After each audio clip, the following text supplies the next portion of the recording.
আপনি যদি নাকে ড্রপ দেন, রোজা রাখা অবস্থায় নাকে ড্রপ দেওয়া যাবে না। হ্যাঁ, নাক হচ্ছে gateway to reach in the stomach. এটা স্টোমাকে পৌঁছার একটা গেটওয়ে।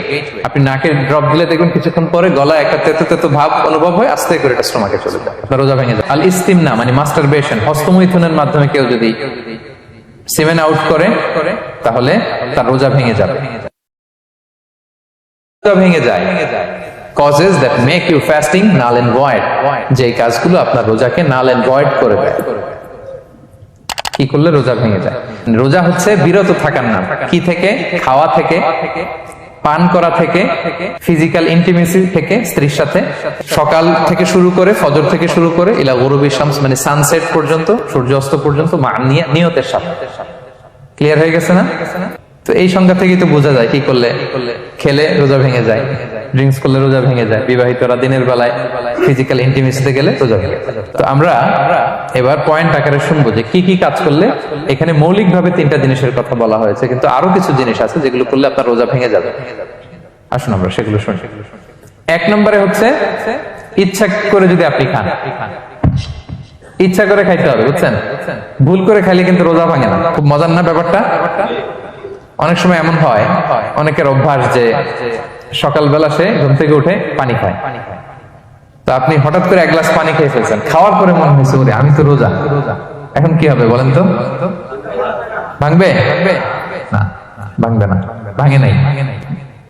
শুধু 1 গ্লাস পানি না, ভুলে যদি 1 প্লেট ভাতও খেয়ে ফেলেন, ভুলে রোজা ভাঙবে না। তো রোজা অবস্থায় এত বড় ভুল অবশ্য কেউ করে না। তো ভুল করে যদি কেউ খায় তার রোজা ভাঙে না। অথবা জোর করে যদি কাউকে খাওয়ানো হয় রোজা ভাঙে না। ফোর্সফুলি খাওয়াইলে ভাঙে না, ইন্টেনশনালি যদি কেউ খায় রোজা ভেঙে যায়। ক্লিয়ার? 2 নাম্বার ড্রিঙ্কিং ইন্টেনশনালি, যদি পান করে ইচ্ছাকৃত রোজা ভেঙে যায়।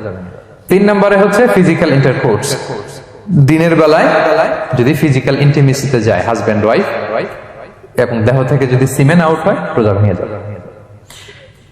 তবে ইচ্ছাকৃত যদি আপনি রোজা ভাঙেন এটা বড্ড ভয়ঙ্কর।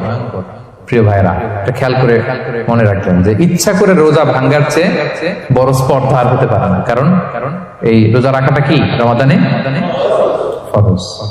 আপনি যদি ফরজ ইচ্ছা করে ভাঙেন তাহলে শুধু কাজা করলে হবে না, কাফারা দিতে হবে। কে দিতে হবে?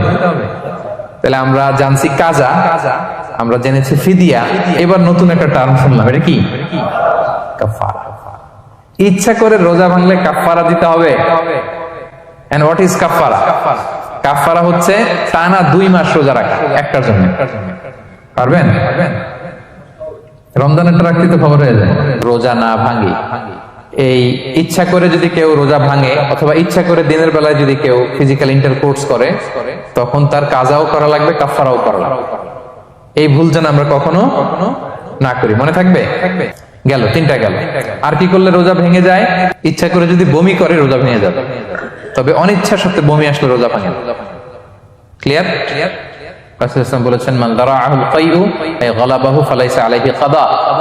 কেউ যদি অনিচ্ছাকৃত বমি আসে কাজা করা লাগবে না। ওমান ইস্তাকা, কেউ যদি ইচ্ছা করে বমি করে আমদান ফালইয়াহদি, সেজন্য এই রোজাটা কাজা করে। আচ্ছা, 5 নাম্বার হচ্ছে আল ইস্তিমনা মানে মাস্টারবেশন, হস্তমৈথুনের মাধ্যমে কেউ যদি সিমেন আউট করে তাহলে তার রোজা ভেঙে যাবে এবং এটার জন্য কাজা কাফারা 2টাই লাগবে।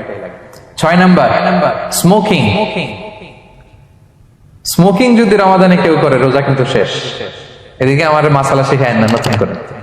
অনেকে অনেক ডানে বায়ে মাসালা করে যে হুজুর এটাতে এই, ওটাতে এটা তো ধোঁয়া, এটা তো এই না। স্মোকিং করলে আপনার রোজা ভেঙে যাবে, কারণ এটার মধ্যে এমন পার্টিকেল থাকে যেটা আপনার ভিতরে চলে যায়। সো আপনার রোজা ভেঙে যাবে, খবরদার স্মোকিং করবেন না। 7 নম্বরে আপনি যদি নাকে ড্রপ দেন, রোজা রাখা অবস্থায় নাকে ড্রপ দেওয়া যাবে না। হ্যাঁ, নাক হচ্ছে gateway to reach in the stomach. এটা স্টোমাকে পৌঁছার একটা গেটওয়ে। আপনি নাকে ড্রপ দিলে দেখবেন কিছুক্ষণ পরে গলায় একটা তেতো তেতো ভাব অনুভব হয়, আস্তে করে এটা স্টোমাকে চলে যায়, আপনার রোজা ভেঙে যাবে। নাকের ড্রপ এটা রাতে, সন্ধ্যা থেকে শুরু করে সাহুর খাওয়া পর্যন্ত। আচ্ছা, এজন্য রমাদানে কিন্তু ওযু করার সময় নাকে পানি দিতে সাবধান। হ্যাঁ, ফরজ গোসলের সময় নাকে পানি দিতে সাবধান, খুব বেশি ইস্তেনশাক করা যাবে।